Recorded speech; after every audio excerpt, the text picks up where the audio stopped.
Hello everyone, welcome back to my channel Urdu Darsgah. I hope आप लोग ठीक होंगे। मैं डॉक्टर गुलनाज फातिमा और आज की इस वीडियो में मैं बिहार बोर्ड के 10th क्लास के प्रीवियस क्वेश्चंस पेपर लेकर हाजिर हुई हूं ताकि तमाम बच्चों को आइडिया हो जाए कि क्वेश्चंस किस तरीके से आते हैं। तो आइए बिना देर किए वीडियो शुरू करते हैं। इससे पहले वीडियो में मैंने 38 क्वेश्चन सोल्व कराए थे, तो उसके बाद मैं कंटिन्यू करूंगी। सवाल नंबर 39, मैंने मुरासला को मुकालमा बना दिया, ये कौल किसका है, यानी ये किसने कहा? तो ये कहा है गालिब ने, तो इसमें ऑप्शन बी सही है। सवाल नंबर 40, गालिब कब पैदा हुए? गालिब की पैदाइश का सन जो है वो है 1797, तो इसमें ऑप्शन ए सही है। सवाल नंबर 41, गालिब कहाँ पैदा हुए? तो गालिब पैदा हुए आगरा में, तो इसमें ऑप्शन ए सही है। सवाल नंबर 42, गालिब ने कितने खतूत लिखे? तो गालिब ने कितने खतूत लिखे?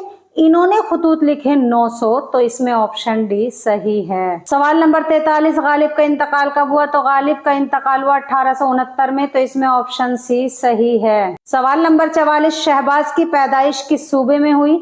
शहबाज की पैदाइश हुई बिहार में, तो इसमें ऑप्शन बी सही है। सवाल नंबर 45, शहबाज की पैदाइश कब हुई, यानी सन पैदाइश क्या है? तो पैदाइश की डेट जो है वो है 1860, तो इसमें ऑप्शन बी सही है। सवाल नंबर 46, राजेंद्र सिंह बेदी किस शहर में पैदा हुए? तो ये पैदा हुए लाहौर में, तो इसमें ऑप्शन ए सही है। सवाल नंबर 47, बेदी का इंतकाल कब हुआ, यानी राजेंद्र सिंह बेदी का इंतकाल कब हुआ, उसकी डेट क्या है? तो उसकी डेट है 1984, तो इसमें ऑप्शन सी सही है। सवाल नंबर 48, मेहदी अफादी का असल नाम क्या था? मेहदी अफादी का असल नाम था मेहदी हसन, तो इसमें ऑप्शन सी सही है। सवाल नंबर 49, शामिल निसाब यानी जो सिलेबस में शामिल है इंटरव्यू, उसमें किसका इंटरव्यू लिया गया है? तो उसमें इंटरव्यू किसका लिया गया है? बेदी का, तो इसमें ऑप्शन बी सही है। सवाल नंबर 50, मेहदी अफादी को उर्दू के अलावा किस जबान में महारत हासिल थी? तो इनको उर्दू के अलावा महारत थी अंग्रेजी जबान में, तो इसमें ऑप्शन बी सही है। सवाल नंबर 51, मेहदी अफादी किस शहर में पैदा हुए? तो जिस शहर में पैदा हुए उसका नाम है गोरखपुर, तो इसमें ऑप्शन ए सही है। सवाल नंबर 52, मेहदी अफादी कब पैदा हुए, यानी इनकी पैदाइश की डेट क्या है? तो इनकी पैदाइश की डेट है 1828, तो इसमें ऑप्शन डी सही है। सवाल नंबर 53, शहबाज का इंतकाल कब हुआ? शहबाज का इंतकाल हुआ 1908 में, तो इसमें ऑप्शन सी सही है। सवाल नंबर 54, निगार अजीम के सफरनामे का क्या नाम है? निगार अजीम के सफरनामे का नाम है गर्दावारगी, तो इसमें ऑप्शन डी सही है। सवाल नंबर 55, सर सैयद अहमद खां के वालिद का नाम क्या था, यानी इनके फादर का नाम क्या था? इनके फादर का नाम था मीर मुत्तकी, तो इसमें ऑप्शन ए सही है। सवाल नंबर 56, अफसाना भाभी जान किसका लिखा हुआ है?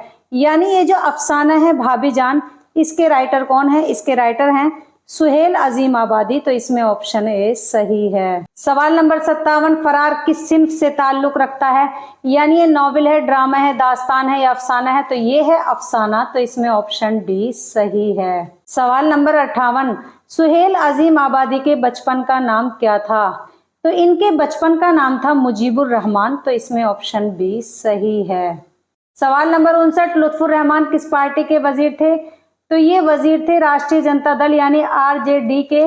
सवाल नंबर 60, लुत्फुर रहमान की पैदाइश कब हुई? तो इनकी पैदाइश हुई 1941 में, तो इसमें ऑप्शन सी सही है। सवाल नंबर 61, भीमराव अंबेडकर आजाद हिंदुस्तान में किस ओहदे पर फाइज हुए? भीमराव अंबेडकर आजाद हिंदुस्तान में वजीर कानून के ओहदे पर कायम हुए, तो इसमें ऑप्शन डी सही है। सवाल नंबर 62, भीमराव की शादी किससे हुई? तो इनकी शादी हुई रामाबाई से, तो इसमें ऑप्शन बी सही है। सवाल नंबर 63, भीमराव अंबेडकर के वालिद फौज के किस ओहदे से रिटायर हुए?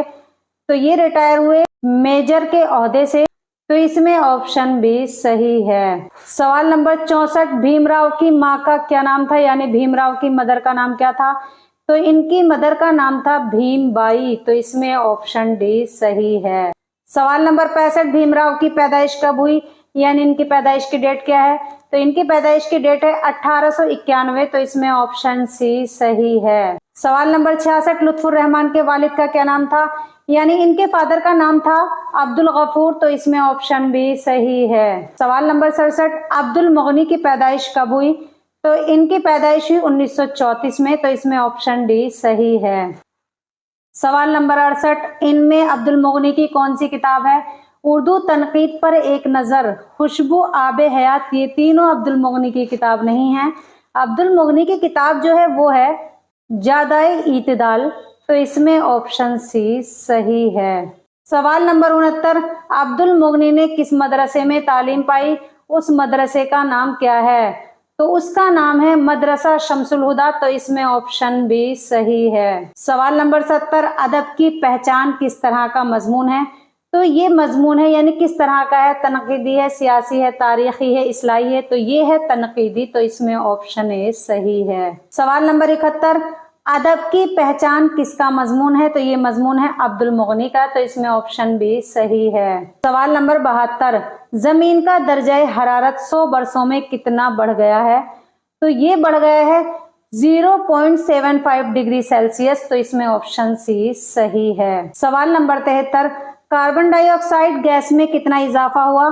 तो इसमें इजाफा हुआ 31%, तो इसमें ऑप्शन ए सही है। सवाल नंबर 74, ग्लोबल वार्मिंग क्या मसला है? तो ये मसला है संगीन मसला, तो इसमें ऑप्शन सी सही है। सवाल नंबर 75, डॉक्टर मोहम्मद मोहसिन किस मौजू पर, किस टॉपिक पर महारत रखते थे? तो वो है मौजू नफ्सियात, तो इसमें ऑप्शन बी सही है। सवाल नंबर 76, अफसाना कटी हुई शाख किसका लिखा हुआ है?